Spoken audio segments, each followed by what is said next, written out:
MCTV, la chaîne qui enseigne, la chaîne qui éclaire. Pour vous servir, veillons à ce que chaque information soit pure. MCTV, la chaîne qui enseigne, la chaîne qui éclaire. Pour vous servir, veillons à ce que chaque information soit pure. Voici la chaîne qui décortique les réalités de la tariqa Tidjani. Notre point de relais avec le bien guidé Al-Imam Al-Mahdi Al-Muntazir. Medina Cher, Medina Cher, Medina Cher TV, chaîne de lumière. Medina Cher, Medina Cher. Assalamu alaikum wa rahmatullah. Bonjour Monsieur Seydi Al-Haj Mohamed El-Cheikh, Inès Sabari de Nouril Moutassam TV. J'avais quelques questions à vous poser par rapport à les événements qui viennent de se dérouler.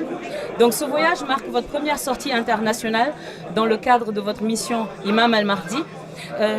La première question, ce serait de savoir pourquoi le choix de la Côte d'Ivoire et savoir comment vous comptez propager la mission en Afrique. Masha'Allah, Bismillahirrahmanirrahim, Alhamdulillahi Rabbil Alamin. Son Enessa, je vous transmets mes salutations à vous, à tout le groupe Nouril Moutassam TV. Je suis content de la question que vous venez de soulever.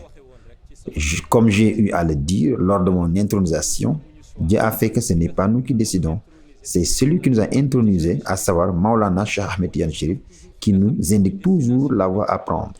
Après l'événement du mois de janvier, il nous a demandé de nous rendre en Côte d'Ivoire. Lui, Maulana Cheikh Ahmed Tidiane Chérif, nous a transmis une litanie secrète et une canne, une fois en terre ivoirienne à la descente de l'avion. À l'aéroport, il nous a instruit de poser la canne sur cette terre ivoirienne et de réciter la litanie qu'il nous a communiquée. Ce secret prend sa source dans la Suratul Fatiha. Son sens réside dans une lumière qu'il veut propager en Afrique de l'Ouest à partir de la terre ivoirienne. Voilà ce qui justifie ce choix qui consiste à commencer les sorties internationales par la Côte d'Ivoire. Mashallah. Bonjour, Seydi Mohamed El-Cheikh.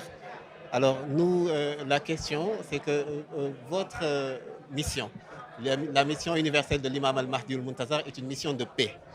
Et aujourd'hui, le monde est secoué par les querelles entre pays, notamment la guerre qui sévit actuellement entre l'Ukraine et la Russie. Alors, nous aimerions savoir quel est votre avis sur ce point. Masha'Allah, Haji Malik, ñu lay nuyu bu baax yow aussi ak. Je vous salue et salue également toute l'équipe de Medina Cheikh TV. Vous avez soulevé une question d'actualité, la guerre entre la Russie et l'Ukraine. On peut l'appeler guerre, on peut l'appeler aussi évasion. Moi, la conception que j'en ai est que les Occidentaux eux-mêmes ont mis en avant ce qu'il est convenu d'appeler conflit d'intérêts. C'est ce conflit d'intérêts que nous notons dans les rapports. La Russie, je pense que si elle n'avait pas des intérêts en Ukraine, peut-être nous n'assisterions pas à cette situation aujourd'hui. Je pense également que si l'Ukraine avait une autre posture qui consisterait à taire certains de ses intérêts, cette situation ne se présenterait pas non plus. Maintenant, la situation est ce qu'elle est. Je me prononce en tant que musulman, en tant que missionnaire musulman. Ce dont je suis sûr, c'est qu'aucun musulman digne de ce nom, dans aucun pays ne souhaite la guerre, dans aucun des territoires dans ce monde. Donc, personne ne souhaite la guerre. Nul ne l'apprécie ni la désire. Partout où il y a des guerres, nous prions pour un retour à la normale, un retour à la paix, quel que soit le conflit d'intérêts entre les antagonistes, qu'il puisse être. Pour un dialogue où l'entente est réalisée entre les parties et met fin à toute volonté de se battre par les armes. Ainsi, nous prions pour un dialogue responsable et constructif. Pour ce qui est des conflits d'intérêts, il convient de faire en sorte que chacune des parties retrouve ses intérêts propres tout en préservant ceux des autres pour ainsi éviter les pertes humaines, parce que la plupart des victimes sont des civils. Mais, en tant que missionnaire de l'islam, je considère que nous pouvons parler de la guerre en Russie, en Ukraine ou ailleurs. Mais aussi, il fallait parler des guerres qui ont eu lieu. Il fallait parler de la destruction en Irak. Il fallait parler des musulmans tués en Irak, là où la majorité des Occidentaux regardaient sans rien faire ni dire. Il fallait parler de la Syrie, ainsi que la situation qui prévalait. Il fallait parler de la Libye et surtout de la Palestine laissée à elle-même par les Occidentaux. Les Palestiniens sont maltraités, torturés au quotidien et les Occidentaux voient bien la situation sans rien dire, sans rien faire. Ainsi, nous pouvons nous indigner de la guerre de la Russie et de l'Ukraine. Nous pouvons prier pour que la paix revienne entre elles. Mais nous, musulmans, nous devons reconsidérer notre position. Nous avons connu des guerres qui ont concerné les musulmans, la religion islamique. Nous avons été témoins de beaucoup de guerres dans le monde musulman. Pourtant, ce tollé que nous connaissons aujourd'hui dans cette guerre entre la Russie et l'Ukraine n'avait pas eu lieu. Chaque jour, les Palestiniens sont massacrés. Chaque jour, on leur confisque leurs terres. Et pourtant, les Occidentaux assistent à ces théâtres d'horreur sans rien faire. Combien de musulmans sont morts en Irak? Je n'ai pas dit qu'ils ont fait la guerre à l'Irak. J'ai dit qu'ils ont détruit l'Irak. Je n'ai pas dit qu'ils ont fait la guerre à la Libye. J'ai dit qu'ils ont détruit la Libye. Je n'ai pas dit qu'ils ont fait la guerre à tous ces pays qui sont des symboles pour l'islam. Ils les ont tous détruits. Pendant tout ce temps de destruction des pays musulmans, malheureusement, les Occidentaux étaient de simples spectateurs. S'ils avaient la même posture que celle qu'ils ont aujourd'hui dans cette guerre entre la Russie et l'Ukraine, dans toutes ces guerres de destruction contre l'Irak, contre la Libye, dans les moments de maltraitance, de torture des Palestiniens du monde musulman, alors peut-être Dieu nous aurait épargné de cette nouvelle tension entre la Russie et l'Ukraine. Dans ce monde, il y a deux poids, deux mesures. Tout le monde se prononce sur la situation en Ukraine, affirmant que la Russie a eu tort de se lancer dans ce conflit. Au même moment, la Palestine est bombardée, des musulmans sont tués en Irak, et pourtant, personne n'en parle. Voilà, je m'indigne de la guerre entre la Russie et l'Ukraine, malgré le fait que je sais que c'est un conflit d'intérêts, mais ce qui me fait le plus mal, ce sont les musulmans qui sont massacrés à travers le monde au quotidien sans que les Occidentaux ne fassent rien pour mettre fin à cette situation. donte xam naa ni conflit d'intérêt la mais nag li may gën a ñaawlu man mooy musulman yi ñuy massacrer ci àdduna bi man loolu lay gën a ñaaw. Je vais rebondir sur la réponse que vous venez de donner sur votre mission en tant que guide de paix. Donc, on aimerait connaître votre position par rapport à la situation malienne, c'est-à-dire l'embargo qui a été décrété par l'UEMOA, c'est-à-dire d'autres frères africains qui décrètent une situation difficile pour d'autres frères africains qui sont aussi des musulmans. Quelle vision avez-vous par rapport à cela? De ce point de vue, tous ceux qui ont l'habitude de m'écouter m'ont entendu parler de mon indignation. J'ai déploré l'embargo fait contre le Mali. Si je parle en tant que Sénégalais, alors je dirais que les Maliens sont nos frères, tout comme les Ivoiriens avec qui je me retrouve ici présentement. Les Maliens, les Ivoiriens, les Sénégalais sont des frères. Quelle que soit la situation, quel que soit l'intérêt considéré, nous ne pouvons pas utiliser la CEDEAO ou toute autre organisation en Afrique pour étouffer un pays frère avec qui nous partageons tout. Donc, je ne suis pas le seul à déplorer cette situation regrettable au Mali.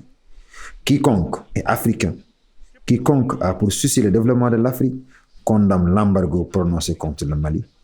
Maintenant, la situation est ce qu'elle est, alors il faut penser à une solution pour amener la stabilité dans la sous-région, mettant fin à cet embargo contre le Mali pour que nous puissions continuer à marcher ensemble, vivre comme des voisins et permettant à tout le monde de traverser les frontières sans difficulté.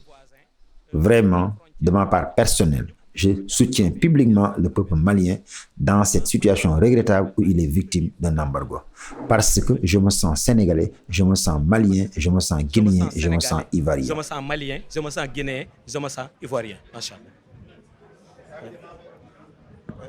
Imam Al-Mahdi, un terme revient souvent lorsqu'on parle de votre mission, et c'est le terme compagnon, les compagnons de l'imam Al-Mahdi al-Muntazar.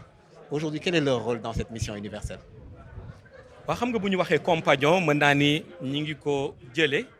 Vous savez, quand nous parlons de compagnons, je peux dire que nous faisons référence à ceux qui accompagnent le prophète Sayyidina Muhammad sallallahu alayhi wa sallam. Ce sont les Sahaba qui étaient avec lui et qui étaient ses compagnons. La mission que ces Sahaba avaient est celle-là même qui revient aux compagnons de l'imam al-Mahdi. Cette mission consiste à hisser le drapeau de l'islam au plus haut niveau, mais aussi essayer de perpétuer la bonté, la tolérance, l'entraide que nous reconnaissons à l'islam.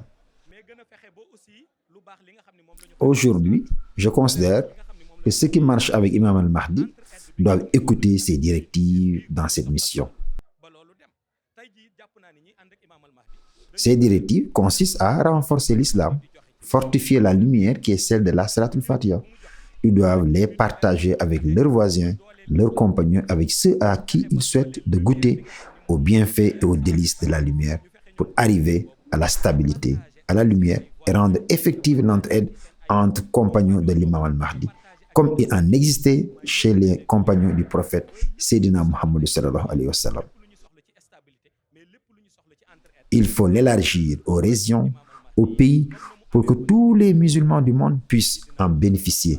Ceux qui ne sont pas musulmans, par la volonté de Dieu, doivent recevoir un respect sans faille pour qu'aucune religion ne se sente dénigrée. Tel est le message de l'islam. ba nga xam ni kenn du tooñ sa religion wala di la wax loo xam ni bu ëllëgee dina la métti loolu mooy message yu islam.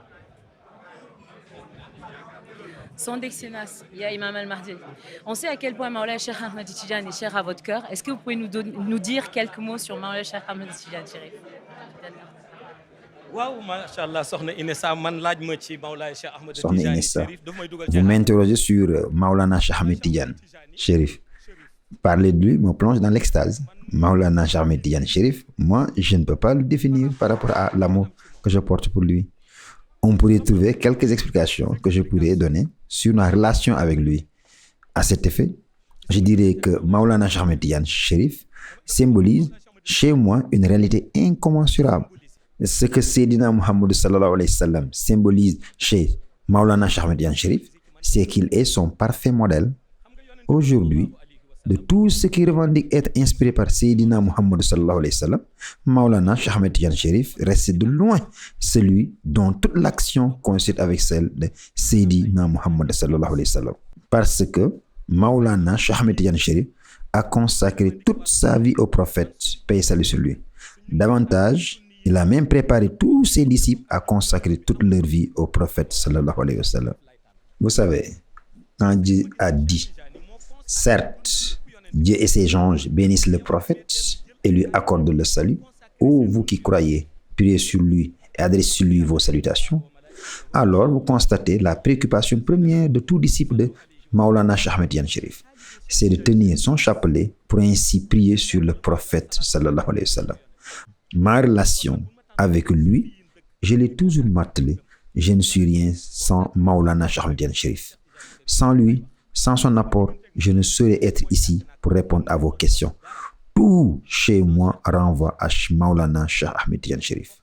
Maintenant, pourquoi je dis que tout chez moi désigne Maulana Cheikh Ahmed Tidiane Chérif? C'est parce que je ne vis pas Maulana Cheikh Ahmed Tidiane Chérif depuis la tradition. Je n'ose même pas vivre sur le mode de la tradition un homme de sa trempe. Moi, je vis les expériences depuis leur réalité, leur vérité profonde même. Je ne vis jamais Maulana Cheikh Ahmed Tidiane Chérif depuis la tradition. Je le vis depuis sa réalité. Cette expérience m'a transmis une lumière. C'est cette lumière que j'ai reçue de lui qui me donne la possibilité de parler de lumière ou encore d'être capable de l'utiliser pour faire marcher la mission universelle à la fin des temps, malgré les ténèbres qui la couvrent. Alors, je dois rendre grâce à Dieu, mais si on ne rend pas grâce à l'homme, on ne saurait le faire pour Dieu. Autrement dit, c'est à travers Maulana Cheikh Ahmed Tidiane Chérif que je rends grâce à Dieu. Si vous me demandez de définir Maulana Cheikh Ahmed Tidiane Chérif, alors je dirais qu'il est le reflet de tout ce qui est lumière émanant de la crème de Muhammad Rasulullah sallallahu alayhi wa sallam. Si vous me demandez de définir Maulana Cheikh Ahmed Tidiane Chérif, je dirais qu'il est la synthèse de tout ce dont l'âme a besoin pour réaliser sa montée vers Dieu. Si vous me demandez de définir Maulana Cheikh Ahmed Tidiane Chérif, alors je dirais qu'il est la crème de la lumière de toutes les réalités qui permettent d'accéder à Dieu. Moi, Maulana Cheikh Ahmed Tidiane Chérif est mon passé, mon présent et mon avenir.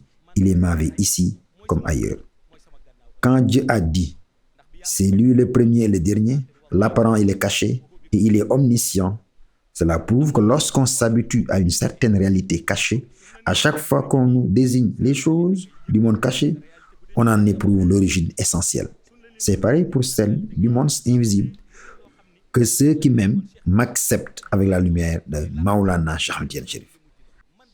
Que ceux qui me rejettent le font avec la lumière de Maulana Cheikh Ahmed Tidiane Chérif.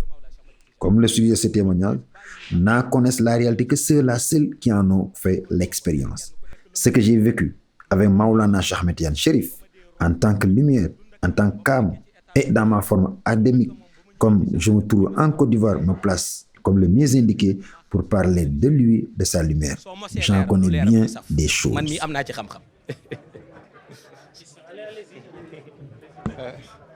Alors, Imam Al-Mahdi, le monde en détresse attendait avec espoir la venue du missionnaire de la fin des temps.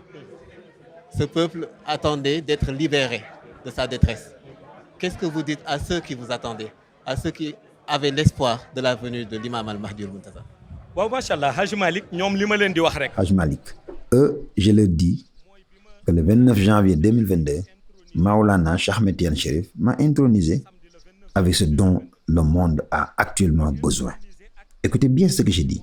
J'ai dit que Maulana Cheikh Ahmed Tidiane Chérif m'a intronisé le 29 janvier 2022 avec ce dont le monde a besoin, c'est la lumière. Maintenant, qu'est-ce que je vais dire à ceux qui m'attendaient jusque-là?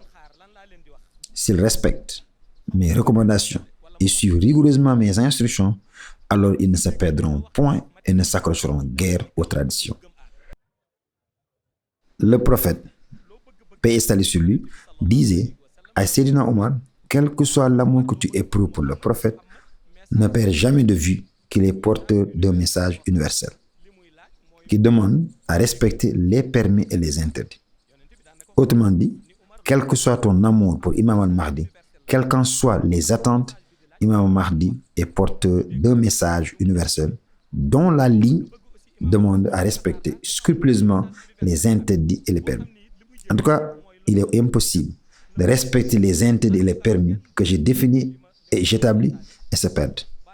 En effet, Maulana Cheikh Ahmed Tidiane Chérif m'a intronisé avec cette lumière dont l'humanité a besoin en cette fin de temps. Ak lumière bi nga xamni mom la aduna bi soxla actuellement ci akhiru zaman. Merci. Ah, il y a une autre question. Son Excellence, ce sera notre dernière question. Donc, on constate que vous êtes venu avec une canne différente ici. Habituellement, vous aviez une canne un peu argentée, plutôt argentée, on va dire. Est-ce que vous pouvez nous en toucher quelques mots, s'il vous plaît? Waaw soxna Inessa lolu mom boma ka lajul won sax dina ma bettu parce que oui, soxna Inessa, ce serait étonnant de ne pas soulever cette question. En effet, tous ceux qui suivent mes déplacements ont tous remarqué que je sors avec une canne. C'est lors du Gamou de 2009 que je me suis affiché pour la première fois avec cette canne. Donc, ce n'est pas une chose récente. On m'identifie avec cette canne. D'ailleurs, c'est avec elle que je fais souvent certains de ces miracles dont on parle. Si je viens aujourd'hui en Côte d'Ivoire avec une autre canne, jusque-là jamais vue avec moi, les gens veulent savoir pourquoi. J'ai donné même la réponse. Cette canne est celle de la Côte d'Ivoire. Dès lors, on se demande, étant donné que cette canne est pour la Côte d'Ivoire, est-ce que je vais l'amener ailleurs? Tout dépend maintenant de la volonté de Maulana Cheikh Ahmed Tidiane Chérif. Pour l'instant, retenons que c'est la canne de la Côte d'Ivoire. Maulana Cheikh Ahmed Tidiane Chérif m'a chargé d'une litanie secrète de la Salatul Fatiha que je devrais réciter à la descente de l'avion, à l'arrivée à l'aéroport Houphouët-Boigny, dès que je pose mes pieds sur cette terre, marchant là où se trouve tout le monde, là où sont installés ceux qui vont embarquer. Là, je fais sortir la canne à un endroit bien précis vers la sortie de l'aéroport que Maulana Cheikh Ahmed Tidiane Chérif a spécialement choisi lui-même pour réciter cette litanie secrète dont j'ai la charge. Je crois que les images peuvent le prouver. Je n'ai pas attendu cette conférence de presse pour le dire. Vous pouvez également interroger mes compagnons qui sont venus avec nous. Tout le monde ne l'avait pas remarqué. Les gens vont s'en rendre compte dès que j'en parle. Hier, beaucoup ont constaté qu'arrivé à l'aéroport Houphouët-Boigny, j'étais resté immobile avec la canne 30 minutes durant. Pensez-vous que ces 30 minutes étaient un moment qui n'a pas été organisé par Haïb? Je n'avais pas de bagages avec moi. Ils étaient pris en charge par les autres qui étaient venus m'accompagner. Donc, j'étais libre de tout mouvement. Néanmoins, j'étais resté sur cette place pendant 30 minutes avec la canne pointée au sol.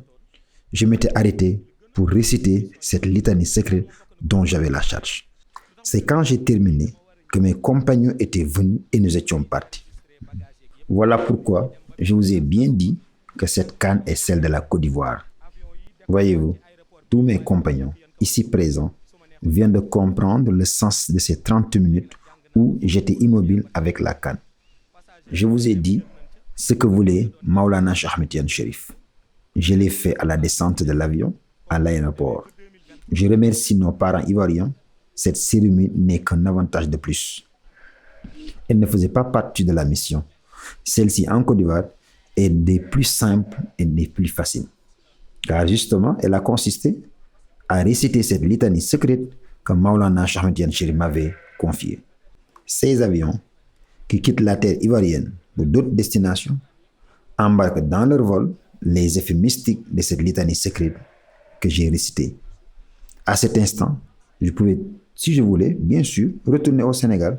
Maintenant, j'ai récité la formule secrète, fait éclater la boule de lumière et propager cette lumière que les avions qui partent de la Côte d'Ivoire pour d'autres cieux embarquent dans leur voyage pour ainsi transmettre cette lumière à d'autres pays et ainsi de suite.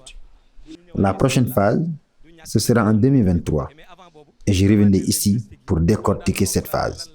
Mais en attendant, vous pouvez demander aux mystiques qu'est-ce que je pourrais bien revenir dire en Côte d'Ivoire. Mais aussi, tout mon travail, visible ou caché, vise les intérêts de l'Afrique. D'abord, c'est l'intérêt de notre pays, le Sénégal. Ensuite, de l'Afrique de l'Ouest et de l'Afrique en général et de toute l'humanité. Ainsi, tout ce que j'entreprends a pour finalité les intérêts d'ici et d'ailleurs. À cet effet, je peux dire que c'est ce qui m'a amené en Côte d'Ivoire. J'ai été chargé d'une mission, je l'ai exécutée aujourd'hui.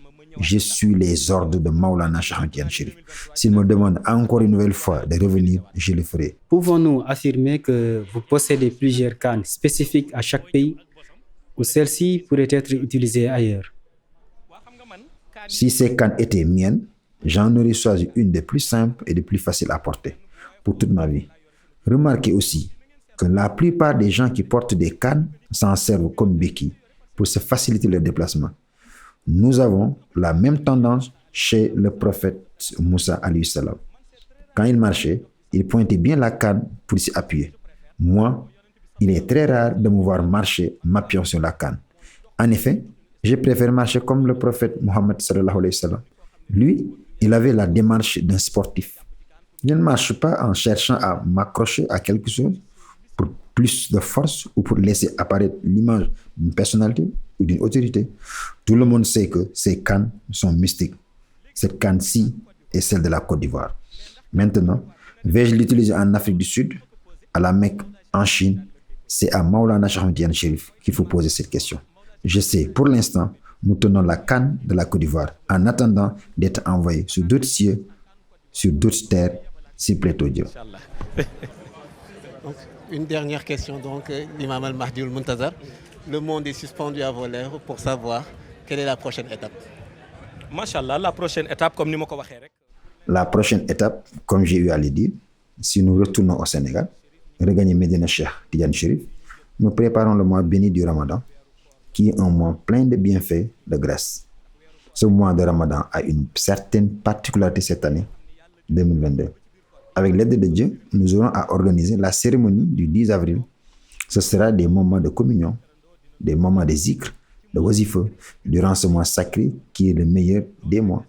Déjà, ce sera une grande chance pour nous de nous rencontrer, de partager des moments forts avec les fidèles. Moi, lors des mois de Ramadan, je ne sortais pas. J'étais dans une retraite spirituelle. Dieu nous a gratifié cette année en nous accordant la chance de sortir, de rencontrer les fidèles, de communier avec tout le monde. L'un des bienfaits du mois béni de Ramadan, c'est le fait d'entrer en contact avec les gens. Ce sera plus grandiose quand les compagnons se retrouvent, sympathisent et communient, faisant les zikrs de Salatul Fatiha sur la sainte et bénie terre de Médina Cheikh. Maintenant, nous sommes un missionnaire universel. Comme tel, nous attendons les directives et orientations émanant de Maulana Cheikh Ahmed Tidiane Chérif. J'avais juré, et je jure encore, que je vais m'engager dans toutes les directions qu'il m'indiquera, au-delà de tous les défis possibles, de tous les obstacles. S'il faut traverser les océans, défier les flammes, alors je le ferai. asalaamaaleykum wa rahmatullah. Assalamu alaikum wa rahmatullah. MCTV, la chaîne qui enseigne, la chaîne qui éclaire.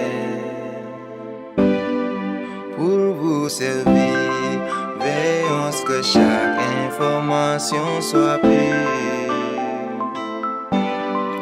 MCTV, la chaîne qui enseigne, la chaîne qui éclaire. Pour vous servir, veillons à ce que chaque information soit pure. Voici la chaîne qui décortique les réalités de la tariqa Tijani. Notre point de relais avec le bien guidé Al-Imamul Mahdil Muntazar. Medina Cher, Medina Cher, Medina Cher TV, chaîne de lumière. Medina Cher, Medina Cher.